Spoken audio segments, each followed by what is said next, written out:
Mga kababayan, ma'am sir, this is Jam, the Filipino channel ang inyong panglingkod. So today is November 14, 2025 at tayo ngayon ay pupunta dito yan sa may Marine City Residences sa may Agoncillo. Wait lang ha. Agoncillo Street, Barangay 690, Malate, Manila. At dadalhin po natin yan sa may RCBC Plaza Tower sa may Ayala Avenue, corner yan ng Senator Hill, Puyat Avenue, Bel Air, Makati po.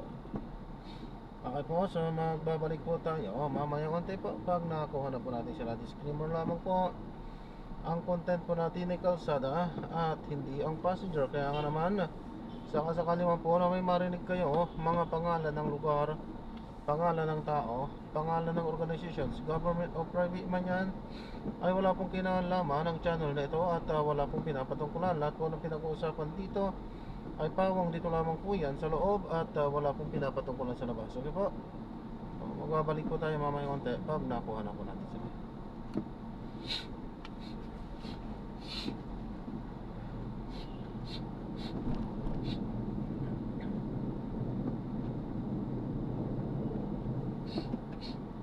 Mali.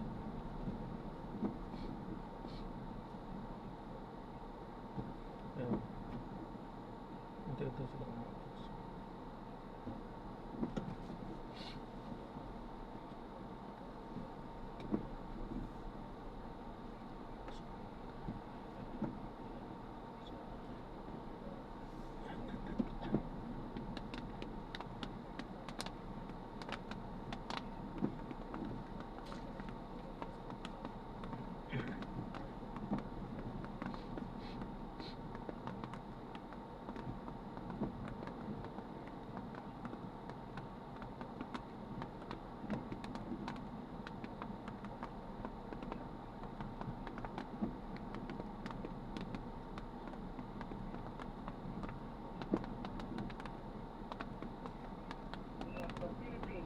Ayan, so makinig tayo ng mga nagbabagong balita at talakayan. Sa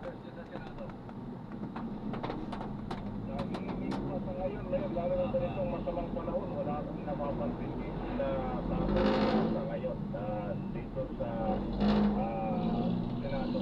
Yung mga borders dyan sa Senado, Raymond, wala pang physical visit.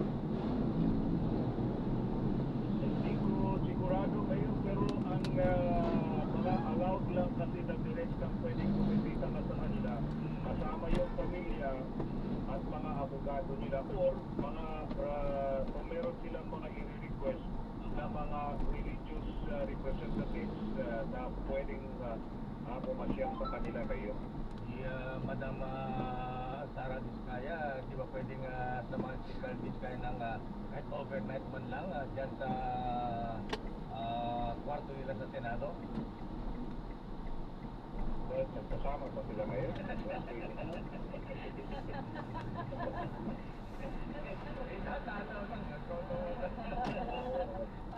Para may alam sila kay Raymond Para may alam ka. Hindi kasi doon sa huling hearing, hindi alam nung isa ang ginagawa ng isa eh. Tuloy na tapos. Pwede naman siguro dumalaw kasi nga pamilya. Yung mga kaibigan ng Pilipino ay sabi ay hindi nila inakala.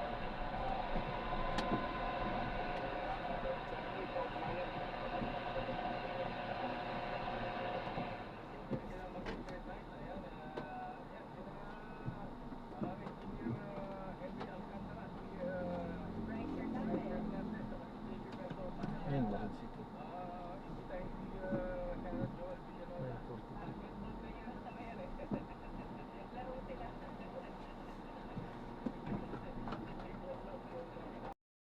Senado standby, Edniel Parrosa. Oy, pati mo natin si Kuya nga dyan sa Boyet Mapili. Ayan na. Si Warsia. Ayan na. Si Nobel Press. Ayan na. I-congratulate ka pala mga mobilities. Ayan na mga shriners. Ayan na si Warsia. Ayan na Randy daw ng Autobot. Ay siya po ang newly elected president ng Katimugan Shrine Club. Ayan na. Congrats. Warsia. Randy Honorable Press ng Katimugan Strike Club. At siya pala ay worshipful pastor ng Aguinaldo Duran na binigyan nga dyan sa Boyang Mapili. Ayan na. Ano, Colonel, nagpa-vulcarize ako sa autobot, binigyan ako ng coffee mug. Ayun, nangaray naman. Ayan, flat mo rin yung kotse mo. Ayan, Ayun po. Meron akong souvenir ko sa mga tubos. Nagpunta ako ng Toyota. Ayan, Toyota, ano ba? Ayan, yung collaboration nila. Kaya ng Toyota at Autobot. Ayan, good morning. At parang manting nga bahakan, good morning. Ayan, Gert Wilson, Wilma Hollis. At Kuyang Jeff Sosa. Ayan, kailan lang ba itong si Kuyang Conrado? Diba 65 na ito? Ayan, binaba din naman taga Moriones Land. At Kuyang Glenn Armamento. Ayan, ng Primera News Philippine Land number 69. At si ating Sapi Valdez. Uy, nanonood daw sila sa akala ko sa Houston, Texas. Ayan, nagawin sa house. Ito ko yung kanyang Wilmar Agaloon. Ayan, good morning ating Sapi at kuyang Wilmar Agaloon. Oras, ay sa kanila mo sa L. Albay Edniel Parosa, figure exercise, dagat, langit, lupa. Dagit pa. Ngayong taon, binuksan na. Sino kasama natin sa joint exercise ngayon na Edniel? Tama na ba rito ang Canada? Ayan. Nandali lamang at pero dahil ang dekada mga po yung mating ng serbisyo sa pagbabalik ng inyong lingkod. Abay, patuloy ako na mahalaga ang malakas na resistensya sa araw-araw. Malaking tulong sa akin ang NPAS Gold. Isang nutritional powder drink. This place is formulated para sa aging at daily nourishment ng katawan. Malaking tulong sa kanyang ilakay ay aktibo pa sa pagtatrabaho. At nakakasabay pa sa tagumpay kong millennials sa pag-jogging. Kasi, full pack with vitamins and minerals, mga lolo, mga lola, ang NPAS Gold. Tamang-tama sa pangailangan ng ating katawan, lalo na kapag nagkakaedad. Ako yung mga tinga, mahalagang alagaan ang ating mga mahal sa buhay. At dapat ay inaalagaan din natin ang ating mga sarili. At sa pagkuhin yung mamaya, tumaan muna sa Mercury Praga at magpuli sa inyong mga magulang ng NPAS Gold. Yan ay tanda ng pagmamahal. Standby, Edniel Parosa, standby, Val Gonzalez. Oras, Sister L. It's 9:47. Ang oras na yan ay hatid sa ilan. Champion Dessert. Para next time sa labada, 4 times sa pamilya. X3, dito ako. Champion Dessert.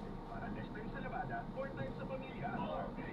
Ang balitang ito ay hatid sa inyo ng Eye Care Center ng Makati Med. Ang balitang ito ay hatid sa inyo ng ACS Manufacturing Corporation, ISO certified, maker of world-class quality Pride detergent. Ang baksan ko ay hatid sa inyo ng Lifetime.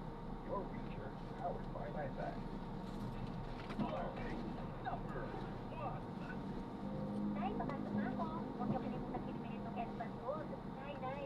Para makas kayo with proper diet and exercise. Salamat anak. At pigilan sa mabilis nanay mo na si NPAS Gold. Nay, inumin niyo ang NPAS Gold at sabayan niyo ng tamang pagkain at ehersisyo. Salamat anak sa pag-aalaga at pagmamahal sa amin. Sila, ikaw ngayon, ipadama sila sa iyong pagmamahal. NPAS Gold.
9. Babalik po kami shortly.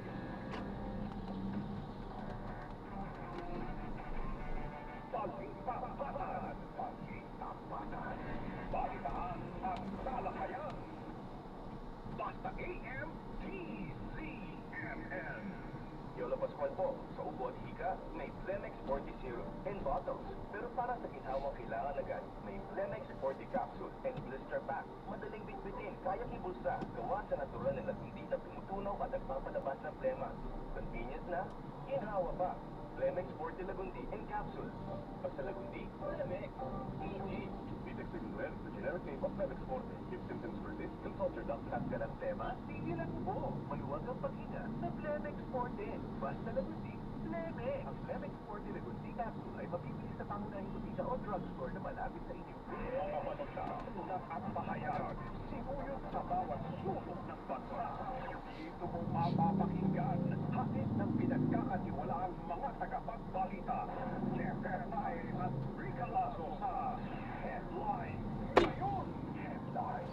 Ngayon, Lunes hanggang Biyernes, alas 12 ng tanghali sa DZMM Radio Patrol sa Istreta at DZMM Teleradio.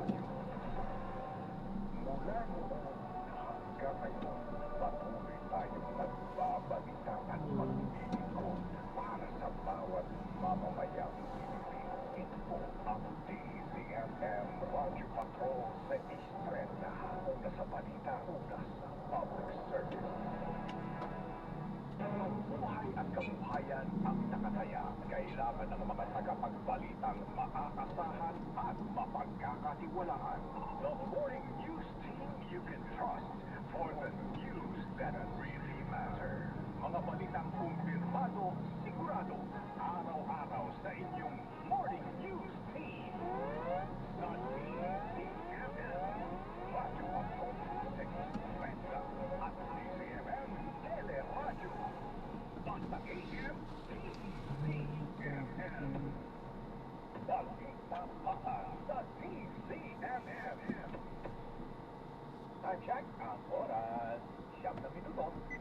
Sa champion na, milyonaryo pa. Ilagay sa isang malinis na papel ang iyong pangalan, edad, address, contact number at pirmahan. Ilagay ito sa white radio size cellphone kasama ang iyong group of purchase o POV na may tamang bilang ng empty sachets, wrappers o pouch ng Champion Bar, Champion Powder, Champion Liquid Detergent, Champion Fabric Conditioner at Champion Dishwashing Liquid and Paste. Sa labas ng envelope, ilagay ang Champion na milyonaryo pa. Ang ginamit na POV at ang gamitin station na iyong pinakinggan. Ikulong ito sa drop boxes na matatagpuan sa iyong paboritong MBC radio station nationwide. DZRH, Love Radio, SFM, Easy Rock, at ang short radio. Mas maraming MC, mas malaki ang chance mo manalo. Libo-libong piso ang ipamimigay sa mga weekly draws at 1 million pesos naman sa grand draw ng Destino ng Champion sa pagpo sa inyo.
Nationwide, DZRH, Love Radio, SFM,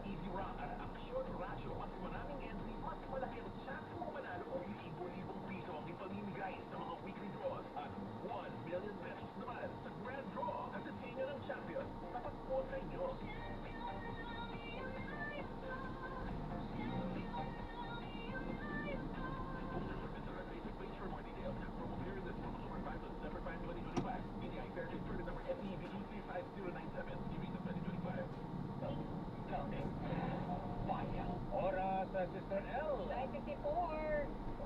Alam mo, kapag nakatapos. Talaga, hindi ko pa nakikita. Ayan, nakita na ating bubit ng Sunday. Ayan. Oo, pero yun lang kay, wala pa naman. Ayan. Kaya. Dugot pawis niya yun lang na yung Rolls Royce niya. Anong bubit pawis? Ayan. Ano lang, ano? Takas ng gulpi. Katas ng gulpi. Ayan. Bayan. Samantang report mo naman kay Angel Parauta. Anong report kay Angel? Ang Armed Forces of the Philippines sa Joint Exercise Dagat Langit Lumalakay o Dagit pa. Ngayong taon, binuksan na RH-52 Edniel Parosa sa Rizali. Edniel.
Tama po yun, sir, no? So, power supply natin, meron pong mga power interruption sa ibang hospital po, total blackout. Yung iba naman po, certain areas lang yung nawalan ng kuryente. And as of now, sir, no, yung communication line namin, yung mga signal, medyo slightly interrupted. Meron talaga mga local DRRs na nahihirapan po na mag-contact sa amin due to signal loss po. Pero sabi mo kanina, meron pa rin mga flooded areas. As of now, ilang bang barangay ang apektado dyan na talagang binaha?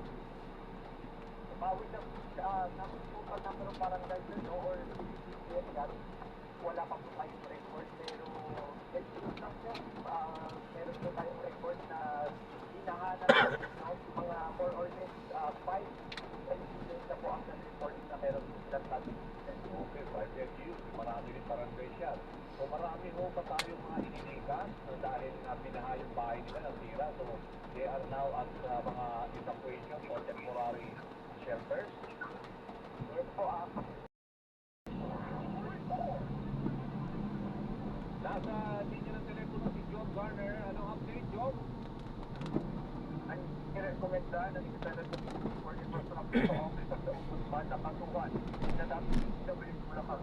First Mr. Henry Alcantara, o First Mr. Henry Alcantara, Assistant Engineer Bryce Hernandez, at CLS Engineer Kamayaan ng Top Dog Cabinet Children's Corporation dahil sa paglaman kumano sa Anti-Graft and Corrupt Practices Act, Organization and Qualification, Presidential Decree Number 1759 at Government Procurement Act.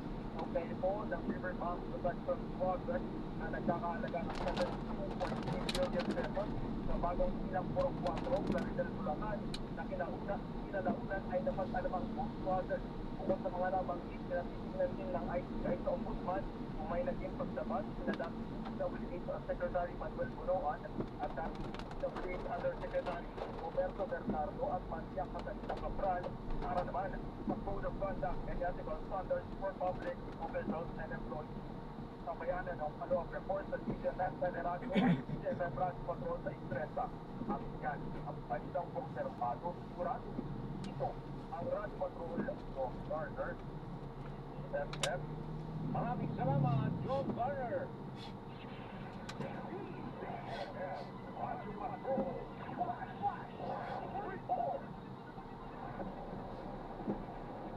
Alerto sa bagyong Dino. Alerto sa Bagyong Tino.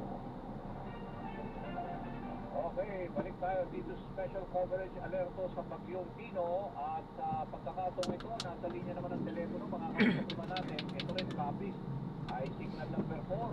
Makakausap natin doon ang head ng PDRRMO Capiz, si Atty. Sheila Artillero. Attorney, good morning ho. Si Danny Buenapes sa programa Kabayan. Good morning, Kabayan Danny Buenapes. Oo. As of 8 a.m. po, ang PMC population natin, around 17,363 families and 56,157 individuals yan, also out of the country. Okay. And may isa po tayong reported na ang Pasabal Road sa Mampusaw, Sumalanon, hindi makapasa ang mga life vehicles po. Dito pala sa loob, no? Naku po. Ikot ka na lang. Katulad ng nakausap natin Sa loob. Naku po. Sa Cebu naman kanina, medyo umuupanan dyan. Ano ba sa Capiz, kamusta? Ang lagay ng panahon? Sa ngayon po, walang ulan. Ano ba yan? On and off po yung ulan dito at we're glad na gano'n. But sabi ng mga sa outside natin underground, sa mga personnel, medyo malakas-lakas yung hangin. At we're glad na hindi masyado ang ulan dito.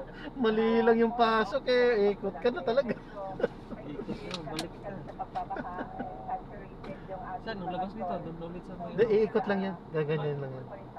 Dalawang traffic light lang yung dadaanan pa ikot. Nga lang, makaantay ka. Ay, pangatlo to. Volume of rain for today. Pero ano ba ang projection? The worst is over dyan sa Capiz o meron pa tayong hinihintay na magla-landfall pa yung Bagyong Tino? Nakalimutan ko. Ano pala to? May barrier pala to eh.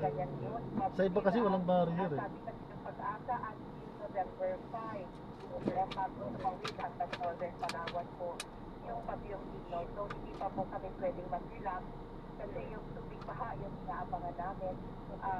Some portions ng ating second district ay tumataas ng mga water Dito pa naman, levels. hindi pwedeng wag-go pagka naka-stop dyan, pwede. Dire-diretso yun. Pagtaas ng tubig baha sa ating mga Kung bakit ko rin yung madaling araw, attorney, ang talagang medyo nanalakas sa inyo, yung malakas na hangin, hindi masyadong ulan, parang gano'n. Yes po, medyo malakas yung hangin din po. Ang ulan, medyo tumigil, we're glad na tumigil at least na kapag fast po yung tubig, mag-drain po ng kahit sa pagpahinasaan sa ulan. Pero ngayon, attorney, binigit nyo kanina kasi mahigit 17,000 families na nandikat niya dahil nga dito siguro sa bunsod ng lakas ng hangin. Pero nasaan mo sila ngayon? Nasa stage na okay naman ba? Wala naman kakulangan kasi marami rin ito in terms of yung pag-feed ng family. So okay naman ho yung kanilang evacuation Dito, center. Yes po, also out of province of Capiz. dapat dito hindi nila nilalagyan ng ano, yung no right turn, no right on red. Dapat inaalaw yan lagi para mabawasan yung traffic. I would assume mga public. Kung ganun yung ano nila lagi, wala. Hahaba ng hahaba yung traffic. And then we have no problem sa mga supply. Oo. Dati naman talagang ano na yan. Ngayon lang nila nilabas yan. Kahapon po, nag-interview po ang ating gobernador ng mga Tulad dito, naka-separate na nga dito, mag-stop ka pa, stop here on red, sabi. Dapat to dire-diretso para, oo. Eh wala kang magagawa eh, may rules eh. Kailangan mo sumunod. And I think, Naka-design na tong kalsada na to na paano talaga. Wala na talaga. Oh, hindi na talaga kasama dito at sana. Eh, kaso, ang magagawa natin. Kailangan natin Pag sumunod. nag-stop doon, sa walang din gagalaw. Oo. Attorney, kamusta naman ang power supply sa Capiz? Hindi pa kayo na Akala niya siguro, stop pa rin. Yes po, merong nag-blackout kasi malakas na yung hangin pag pumamalik siya. bumagsak yung mga poste, you mean? Kaya you have just to play safe. Ganun din yung ibang lugar Yes po. Pinatay mo ba nila yung mga power supply? Yes po, may mga portions po na in-off yung power supply tapos may nakikita akong mga areas na bumabagsak yung kahoy. So, may mga kasamahan din po tayo na nag-clearing para mag-clear ang mga roads. O bali, ang wala na tayo nararamdaman na malakas na hangin. Wala na ba? Ano na? Meron tayo po. Yes po, hindi natin ma-rule out na sa ibang portions ng ating LGU to take siguro sa may southern portion, yun ang medyo kanina yun. Binanggit nyo kanina, Tony, na maalis na lang yung kalye na napasa mo. Ano ba yung major network ba yun na road network na talagang marami ang dumadaan na siyempre may effect yun?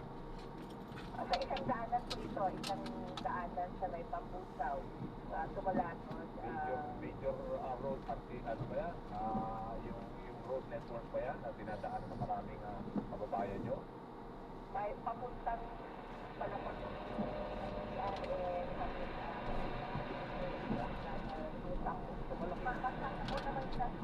mga malaking vehicles, light vehicles ang unable to pass through. Okay. Sige po, basta medyo kami nakatabay lang din po kami. Pero ilan ho ang affected na barangay for now? Pwede nyo babanggit? At sabi sa atin, Ay, wala pa po sir. 500. Wala sir, wala pa po akong ano sir. Saktuhan din lang oh. Saktuhan din lang kasi yung kita ko araw-araw sir. Salamat po sa oras na ibigay ninyo at Gcash yun lang sir, kung may Gcash po kayo.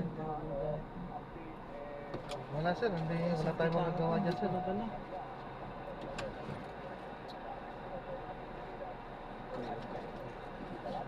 Sige, ano na? Ay!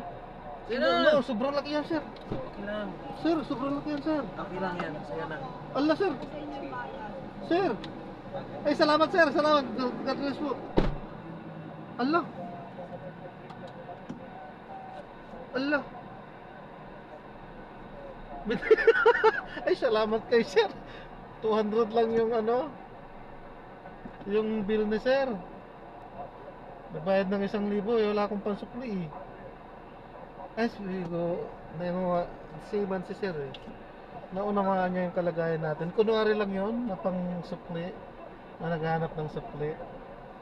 Palagay ko talagang intensyon niya na talaga ibigay sa atin ito. Ay, salamat Lord. Salamat kay sir. Na may mabuting puso. Naintindihan niya yung yung sitwasyon natin na grabe na traffic kasi tayo. Grabe traffic talagang dinaanan natin. So siman si sir, so bagong baba siguro. Yan, so maraming salamat po sa panonood. Sana lahat ng mga medyo may kaya dyan baka naman intindihin nyo naman po kapag nata-traffic tayo ay talagang logi kami. Logi po talaga kami kapag nata-traffic, hindi nyo po alam yon. Wow. Akala nyo siguro lahat po ng may kita po kami. Hindi po lahat ng biyahe may kita po kami. Pag na-traffic na po, wala na po kami may kita doon. Yan po ang katotohanan po doon. At bumabawi po kami sa mga susunod na mga biyahe. Ngayon, kung halimbawa yung sumunod na biyahe, traffic pa rin, magdadagdagan yung lugi. So, bilang naghahanap buhay at serbisyo publiko pa rin ito, tuloy-tuloy pa rin kami hanggang sa kasi hindi naman sa lahat ng oras at hindi sa lahat ng lugar ay traffic naman yan. So kapag sa susunod ay hindi na ma-traffic, doon na po kami babawi sa mga lugi sa mga nakaraang biyahe. Ganun po yun. Hindi lahat po ng biyahe, yan po ang pakatatandaan po natin lahat, na hindi lahat po ng biyahe ay may tubo tayo. Kapag sobrang talagang naipit sa traffic, talo na po yun, lalo na kung gurami lang na tinatawag namin, talong na po yun. Okay, so ayan, maraming salamat po, God bless po kay sir, at maraming salamat po sa panonood, ingat at God bless, paalam po muna po samantala po.